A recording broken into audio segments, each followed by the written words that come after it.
Hello guys, welcome back to my channel. അപ്പോൾ ഇന്ന് നമുക്ക് ഏതോ ജന്മകൽപ്പനയിലെ എപ്പിസോഡ് എന്താണ്, അതിൻ്റെ റിയാക്ഷനും കാര്യങ്ങളൊക്കെ എന്താണെന്ന് അറിയണ്ടേ. അപ്പോൾ നമ്മൾ വീഡിയോയിലേക്ക് പോകുന്നതിന് മുന്നേ ചാനലൊന്ന് സബ്സ്ക്രൈബ് ചെയ്ത് അതുപോലെ വീഡിയോ ലൈക്കും കമൻറ്റും ഷെയറും ചെയ്യാൻ മറക്കരുത് കേട്ടോ. അപ്പോൾ നമുക്ക് വീഡിയോയിലേക്ക് പോകാം.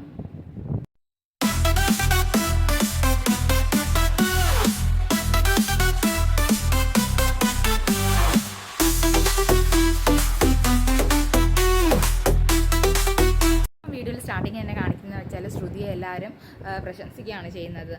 ശ്രുതി കാരണമാണ് ഇതെല്ലാം ശരിയായത്, സംഗീതത്തിൻ്റെ കാര്യങ്ങളെല്ലാം ശ്രുതിയായത്, അശ്വിൻ അതിനെല്ലാം തയ്യാറായത് ശ്രുതിയുടെ ഒരാളുടെ ഐഡിയ കൊണ്ട് മാത്രമാണ്. അന്നേരം എനിക്കും പറയും അതെ, ശ്രുതി കാരണമാണ് ഇപ്പോൾ എല്ലാവരും ഹാപ്പി ആയിട്ടിരിക്കുന്നത്. അപ്പോൾ എല്ലാവരും ശ്രുതിക്കാണ് താങ്ക്സ് പറയേണ്ടത് എന്ന് പറഞ്ഞിട്ട് ഇങ്ങനെ ശ്രുതിയെ ഓരോന്ന് പറഞ്ഞിങ്ങനെ നിൽക്കുകയാണ്. ആ ഒരു ടൈമിലാണ് ശ്യാം കയറി വന്ന്. അന്നേരം ശ്യാം ഇങ്ങനെ ഇടയ്ക്കിടയ്ക്ക് ശ്രുതിയെ നോക്കുന്നുണ്ട്. പക്ഷേ ശ്രുതി ഒട്ടും മൈൻഡ് ചെയ്യുന്നില്ല. നോക്കിയിട്ടൊരു കാര്യമില്ല, കാരണം ഇടയ്ക്കിടയ്ക്ക് അവൻ നോക്കുന്നുണ്ട്. പക്ഷേ ശ്രുതി ഒരു മൈൻഡും ചെയ്യുന്നില്ല. ഓക്കെ, അന്നേരമാണ് മുത്തശ്ശി പറയും എനിക്ക് ശ്രുതിയെ കാണിക്കാനൊരു കാര്യമുണ്ടെന്ന് പറഞ്ഞിട്ട് നടരാജൻ്റെ വിഗ്രഹം അത് കാണിക്കുകയാണ്. അന്നേരം ശ്രുതിയും ബാക്കി എല്ലാവരും ചോദിക്കും മുത്തശ്ശി ഇത് എവിടെ നിന്നാണ്. അന്നേരം പറയും പണ്ട് ഞാൻ ആദ്യമായിട്ട് ഡാൻസ് ചെയ്തപ്പം എനിക്ക് കിട്ടിയതാണ്. അന്നേരം അവിടെ ഉള്ള എല്ലാവരും പറയും, മീൻസ് എനിക്ക് പറയും മുത്തശ്ശി വലിയ ഒരു ഡാൻസുകാരിയാണല്ലേ. വലിയ ഡാൻസുകാരിയൊന്നും അല്ലെങ്കിലും ഞാനും ചെറിയൊരു ഡാൻസുകാരിയാണ്, അതിന് കിട്ടിയതാണ് എനിക്ക് അംഗീകാരം, അതുകൊണ്ടാണ് ഇത് ഇത്രയും നാളെ ഞാനത് സൂക്ഷിച്ചു വെച്ചതെന്ന് മുത്തശ്ശി പറയും. അപ്പം ശ്രുതി അത് കൈ മേടിച്ചിട്ട് പറയും മുത്തശ്ശി എനിക്ക് തോന്നുന്നു ഇത് എൻ്റെ വീട്ടിലോട്ട് തന്നെ വരാനുള്ളതാണ് തോന്നുന്നു. എൻ്റെ കുട്ടി കൃഷ്ണനും ആണെങ്കിൽ കൂട്ടിന് ഒരു ആളായല്ലോ എന്ന് പറയും.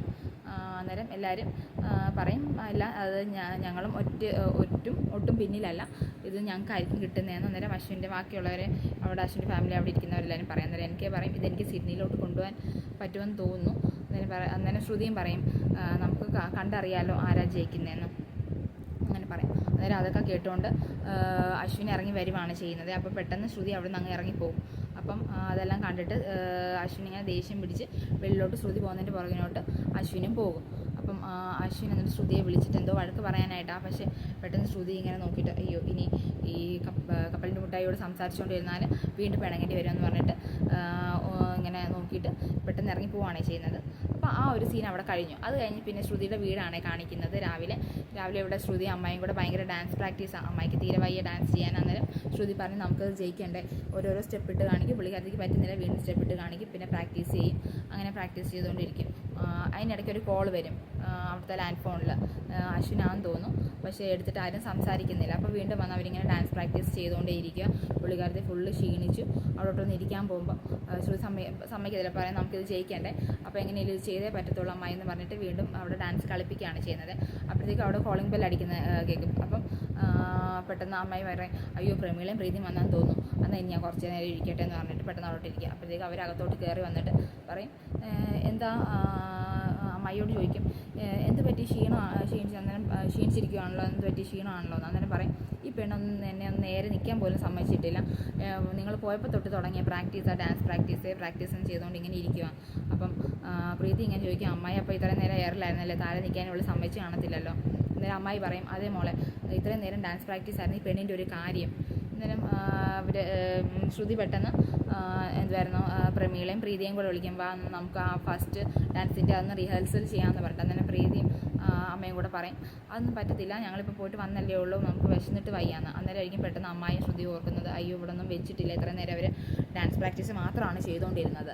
അപ്പോൾ അങ്ങനെ അന്നേരം പെട്ടെന്ന് അമ്മായി പറയും ഇങ്ങനെ അയ്യോ ഞങ്ങൾ ഇത്രയും നേരം ഡാൻസ് പ്രാക്ടീസ് ചെയ്തുകൊണ്ട് അതങ്ങ് അടുക്കളപ്പണിയൊന്നും ചെയ്തില്ല, ഒന്നും വെച്ചില്ലെന്ന് പറയും. അപ്പോൾ പെട്ടെന്ന് അവർ രണ്ടുപേരും കൂടെ ഇങ്ങനെ അന്തിച്ച് നോക്കിയിട്ട് പറയും അയ്യോ നിങ്ങളിതൊന്നും ചെയ്തില്ല, നിങ്ങൾ എന്തോ ചെയ്തുകൊണ്ടിരിക്കുമായിരുന്നു ഇത്രയും നേരം. അമ്മായി ശ്രുതിയും കൂടെ എന്തോ ചെയ്തുകൊണ്ടിരിക്കുക. അന്നേരം അമ്മായി പറയും ഈ ഭ്രാന്ത് പിടിച്ച പെണ്ണ ഒന്നും സമ്മതിച്ചില്ല, അടുക്കളപ്പണിയെല്ലാം കഴിഞ്ഞിട്ട് നമുക്ക് പ്രാക്ടീസ് ചെയ്യാമെന്ന് പറഞ്ഞാൽ പക്ഷേ അവളെ സമ്മതിച്ചില്ല എന്ന്. അപ്പോൾ അങ്ങനെ അവർ പറയും എന്നാൽ ശരി അവരുടെ അച്ഛന് മരുന്ന് കൊടുക്കണ്ട, ഞങ്ങൾ എന്തെങ്കിലും പോയി തട്ടിക്കൂട്ടി ഉണ്ടാക്കാമെന്ന് പറഞ്ഞിട്ട് പ്രീതിയും അമ്മയും കൂടെ അവിടെ നിന്ന് പോകും. അപ്പോൾ അമ്മയും പറയും ഞങ്ങളോട് വരാമെന്ന് പറയും ഇത്രയും നേരം ചാടി തുള്ളിയതല്ലേ, കുറച്ച് നേരം അവിടെ നിന്ന് റെസ്റ്റ് ചെയ്യും, ഞങ്ങൾ പോയി പെട്ടെന്ന് എന്തെങ്കിലും ഉണ്ടാക്കിക്കൊണ്ട് വരാമെന്ന് പറഞ്ഞിട്ട് അങ്ങനെ അമ്മ അവിടെ നിന്ന് പോകും. അപ്പോൾ പ്രീതി നമ്മൾ ശ്രുതിയെ വിളിക്കും. അന്നേരം ചേച്ചി ഞങ്ങൾ ഈ ബാക്കി ഡാൻസ് കൂടെ ഒന്ന് പ്രാക്ടീസ് ചെയ്തോട്ടെ എന്ന് പറഞ്ഞു. ഈ പെണ്ണിൻ്റെ കാര്യം എന്ന് പറഞ്ഞിട്ട് പ്രീതി അവിടെ നിന്ന് പോകും. അങ്ങനെ അവരുടെ അടുക്കളയിലോട്ട് പോകും. വീണ്ടും ഇവിടെ ശ്രുതി അമ്മയെ പിടിച്ച് ഡാൻസ് പ്രാക്ടീസ് ഇങ്ങനെ ചെയ്തുകൊണ്ടിരിക്കുമ്പോഴായിരിക്കും പെട്ടെന്ന് ആരാണ് വരുന്നത്, ശ്യാം വന്നിട്ട് അവിടെ ഇങ്ങനെ എത്തി നോക്കും ജനലിൽ അവിടെ നിന്ന്. എന്നിട്ട് അവനിങ്ങനെ ചിരിച്ചുകൊണ്ടിരിക്കും. ഇവർ കാണുന്നില്ല.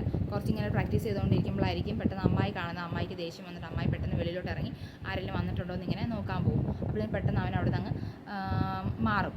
ശ്രുതി ഇവിടെ ഭയങ്കര ഡാൻസ് പ്രാക്ടീസാണ്. അന്നേരം ശ്രുതി ഇതൊന്നും അറിയുന്നില്ല. അങ്ങനെ കോൾ വിളിച്ചൊരു 4-5 പ്രാവശ്യം വിളിച്ച് കഴിഞ്ഞിട്ട് അവസാനം ആരാ എടുത്തത്? എനിക്കായിരുന്നു വിളിച്ചുകൊണ്ടിരുന്നത് സത്യം പറഞ്ഞാൽ. എനിക്ക് പക്ഷേ കട്ട് ചെയ്യാൻ പോയപ്പോഴേക്കും അവിടെ അശ്വിൻ വന്നു പറഞ്ഞു, എന്ത് പറ്റി ബ്രോ, ആരെയാണ് വിളിക്കുന്നത്, സംസാരിക്കുന്നത്. പക്ഷേ അവിടെ എനിക്ക് അശ്വിൻ നിൽക്കുന്നതുകൊണ്ട് ശ്രുതിയോട് സംസാരിക്കാൻ പറ്റുന്നില്ല. അപ്പോൾ ശ്രുതിയോട് പറയും, അയ്യോ ഞാൻ എന്തോ പറയാൻ വിളിച്ചതായിരുന്നു, അറിയാതെ വിളിച്ചതായിരുന്നു എന്നൊക്കെ പറയും. എനിക്ക് എന്തൊക്കെയോ പറയണമെന്നുണ്ടായിരുന്നു. അങ്ങനെ അവിടെ ഡിസ്കഷനായിട്ട് എന്താ സാർ എന്താണ് പറയാനുള്ളത്, സാർ എന്തിനാണ് എന്നെ വിളിച്ചതെന്ന് അങ്ങനെ ശ്രുതി ചോദിച്ചുകൊണ്ടിരിക്കുകയാണ്. പക്ഷേ ഇവിടെ അശ്വിൻ നിൽക്കുന്നതുകൊണ്ട് എനിക്കൊന്നും പറയാൻ പറ്റുന്നില്ല. അപ്പോൾ എനിക്ക് പറയും എനിക്കെന്തോ പറയാനുണ്ടായിരുന്നു, പക്ഷേ ഞാൻ വിട്ടുപോയെന്ന് പറഞ്ഞിട്ടങ്ങ് കട്ട് ചെയ്യും. എന്നിട്ട് ഇങ്ങനെ എന്തായാലും ഇങ്ങനെ പരവേശം പിടിച്ചിട്ട് ഇങ്ങനെ അശ്വിനോട് പറയും, അയ്യോ ഞാൻ എന്തോ പറയാനായിരുന്നു വിളിച്ചത്, പക്ഷേ ഞാനങ്ങ് സ്കിപ്പ് ചെയ്ത് പോയെന്ന് പറഞ്ഞിട്ട് അവിടെ നിന്ന് അങ്ങ് പോകും. അപ്പോൾ അശ്വിൻ ഇങ്ങനെ അവിടെ നിന്നുകൊണ്ട് ഇങ്ങനെ ആലോചിച്ചുകൊണ്ട് നിൽക്കുമായിരിക്കും. അപ്പോഴായിരിക്കും ശ്രുതി വിചാരിക്കുന്ന അശ്വിനെ വിളിച്ചുകൊണ്ടിരിക്കുന്നതെന്ന് പറഞ്ഞിട്ട് വീണ്ടും അങ്ങനെ ഇത് വിട്ടാൽ പറ്റത്തില്ലെന്ന് പറഞ്ഞിട്ട് അങ്ങനെ വീണ്ടും വിളിക്കുകയാണ് ചെയ്യുന്നത് ശ്രുതി ഇങ്ങോട്ട്. അങ്ങനെ അശ്വിൻ വിളിച്ചിട്ട് പറയും, വിളിക്കുമ്പോൾ അശ്വിനാണ് എടുക്കുന്നത്. അപ്പോൾ ശ്രുതി പറയും, നിങ്ങൾ എന്തിനാണ് ഇപ്പോഴും വിളിച്ചുകൊണ്ടിരിക്കുന്നത്, കുറേ നേരം കൊണ്ട് വിളിച്ചുകൊണ്ട് നിങ്ങളല്ലേ 2 പ്രാവശ്യം ആദ്യം വിളിച്ചത്, പിന്നെ നിങ്ങൾ സംസാരിക്കുന്നത്, നിങ്ങൾക്ക് എന്താ പറയാനുള്ളത്, അപ്പം എനിക്ക് നിന്നെ വിളിക്കേണ്ട ആവശ്യമൊന്നുമില്ല എന്ന് അശ്വിൻ ഇങ്ങനെ പറയും. എനിക്ക് എന്തെങ്കിലും വിളിക്കുകയാണെങ്കിൽ പറയാണെങ്കിൽ ഞാനത് വിളിച്ച് പറയും, അതിനെനിക്കിങ്ങനെ നിൽക്കേണ്ട ആവശ്യമില്ല. അങ്ങനെ അവർ രണ്ടുപേരോട് ഒരു ചെറിയൊരു ഫൈറ്റ് ആകും. അത് കഴിഞ്ഞിട്ട് പിന്നെ കോമ്പറ്റീഷൻ്റെ കാര്യങ്ങളൊക്കെ പറയും. പിന്നെ പറയും, ഞാനിവിടെ ഡാൻസ് പ്രാക്ടീസ് ചെയ്യാതിരിക്കാനല്ലേ നിങ്ങളിങ്ങനെ രാവിലെ വിളി തുടങ്ങിയത്, അതൊക്കെ എനിക്കറിയാം, ഞങ്ങൾ തന്നെ ജയിക്കും. അപ്പോൾ അശ്വിൻ പറയും, ശരി നമുക്ക് കാണാം ആരെ ജയിക്കുന്നതെന്ന്. അപ്പം ശ്രുതി ഇങ്ങനെ ബെറ്റൊക്കെ വെച്ചിട്ട് ദേഷ്യപ്പെട്ട് സംസാരിച്ചിട്ട് അങ്ങ് വെക്കും. എന്നിട്ട് അവളിങ്ങനെ പറയും, കാണിച്ചു തരാം ഞാൻ സംഗീതത്തിന് ആരാ ജയിക്കുന്നതെന്നുള്ളത്, ഞങ്ങളാരെ ജയിക്കുക എന്നുള്ള രീതിയിൽ പറഞ്ഞുകൊണ്ട് നിൽക്കുമ്പോഴായിരിക്കും പെട്ടെന്ന് അമ്മായി മീൻസ് ഇവിടെ ശ്രുതി അവരോട് സംസാരിച്ചുകൊണ്ടിരിക്കുമ്പോഴായിരിക്കും അമ്മായി വന്ന് ശ്യാമിനെ വന്ന് പിടിക്കുക. എന്നിട്ട് അവന് കുറേ വഴക്കൊക്കെ പറയാൻ നേരം ശ്യാം ഓരോ ന്യായങ്ങളും ഓരോ കാര്യങ്ങളൊക്കെ പറയും. ഞാൻ ഇതുവരെയും അനാവശ്യമായിട്ട് അവളെ നോക്കുവോ തൊടുവോ വാക്കുകൾ പറയുമോ അങ്ങനെയൊന്നും ചെയ്തിട്ടില്ല.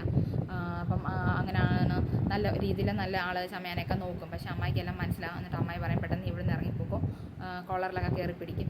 പറയും, അയ്യോ അമ്മായി ആരെങ്കിലും കാണുമോ, എന്നിട്ട് പറയും എല്ലാവരും കാണട്ടെ, എല്ലാവരും നിന്റെ തനി സ്വഭാവം അറിയട്ടെ ഇങ്ങനെ അമ്മായി പറയും. അങ്ങനെ പറഞ്ഞ് അവസാനം വഴക്കൊക്കെ പറയും. അവനെ അവിടെ നിന്ന് പറഞ്ഞു വിടുകയാണ് ചെയ്യുന്നത്. അത് കഴിഞ്ഞിട്ട് പിന്നെ അമ്മായി പെട്ടെന്ന് ദേഷ്യപ്പെട്ട് അകത്തോട്ട് വന്നിട്ട് ശ്രുതിയോട് പറയും, എനിക്ക് ജനലൊക്കെ അടച്ചിട്ടിട്ട് ഡാൻസ് പ്രാക്ടീസ് ചെയ്തുകൂടെ. അന്നേരം ശ്രുതിയൊന്നും അറിയുന്നില്ല ആരാണ് വന്നതെന്നൊന്നും. ശ്രുതി പറയും, എന്ത് പറ്റി അമ്മായി, ആരായിരുന്നു വന്നതെന്നൊക്കെ ചോദിക്കും. എന്നിട്ട് ദേഷ്യപ്പെട്ട് അമ്മായി കയറിപ്പോൾ ആരാന്നൊന്നും പറയത്തില്ല. അപ്പോൾ ഇങ്ങനെ ശ്രുതി ഇങ്ങനെ നോക്കി നിൽക്കും, എന്ത് പറ്റി ആരാ വന്നതെന്ന് നോക്കിയിട്ട് ഇങ്ങനെ ചിന്തിച്ചിരിക്കും. പിന്നെ അത് കഴിഞ്ഞ് അടുത്ത സീൻ കാണിക്കുന്നത് മുത്തശ്ശി അഞ്ജലിയും കൂടെ ആഭരണങ്ങൾ പ്രീതിക്ക് വേണ്ടി സെലക്ട് ചെയ്യുന്നത്. പെട്ടെന്ന് മനോരമ പറയും, ഞാനറിയാം നിങ്ങൾ ആഭരണങ്ങൾ സെലക്ട് ചെയ്യാൻ തുടങ്ങി. അന്നേരം ആൻറ്റിയും കൂടെ കൂടിക്കുമെന്ന് പറഞ്ഞിട്ട് അന്നേരം പെട്ടെന്ന് ഒരു മാല എടുക്കും മനോരമ. എന്നിട്ട് അയ്യോ ഇത് കൊള്ളാമല്ലോ, നല്ല രസമുണ്ടല്ലോ, ഇത് ഇങ്ങനെ ചേരുമല്ലോ എന്ന് പറഞ്ഞിട്ട് ഇങ്ങനെ എടുത്ത് വെക്കുക. അപ്പോഴേക്കും ആകാശം വരും. ആകാശം പറയും, ശരിയാണല്ലോ ഇത് നല്ലതാണല്ലോ, അപ്പോൾ നമുക്ക് ഇത് തന്നെ സെലക്ട് ചെയ്യാം. പക്ഷേ ഇത് മാല സെലക്ട് ചെയ്യുന്നത് പ്രീതിക്ക് വേണ്ടിയായിരിക്കും, പക്ഷേ മനോരമ വിചാരിക്കുന്നത് മനോരമയ്ക്കാണ്. അപ്പോൾ അതൊക്കെ നമുക്ക് അടുത്ത എപ്പിസോഡിൽ കാണാം. കാരണം ഈ ഒരു എപ്പിസോഡ് ഇത്രയേ ഉള്ളൂ. അപ്പോൾ നമുക്ക് അടുത്ത എപ്പിസോഡും കൊണ്ട് വരുന്നവരേക്ക് അതിന് മുന്നേ എല്ലാവരും വീഡിയോ ഇഷ്ടപ്പെട്ടെങ്കിൽ ലൈക്കും കമൻറ്റും ഷെയറും സബ്സ്ക്രൈബും ചെയ്യാൻ മറക്കരുത്. അപ്പം അടുത്ത എപ്പിസോഡ് അല്ലെങ്കിൽ അടുത്ത വീഡിയോ കൊണ്ട് വരുന്നവരേക്കും എല്ലാവർക്കും ടാറ്റാ ബൈ, ടേക്ക് കെയർ.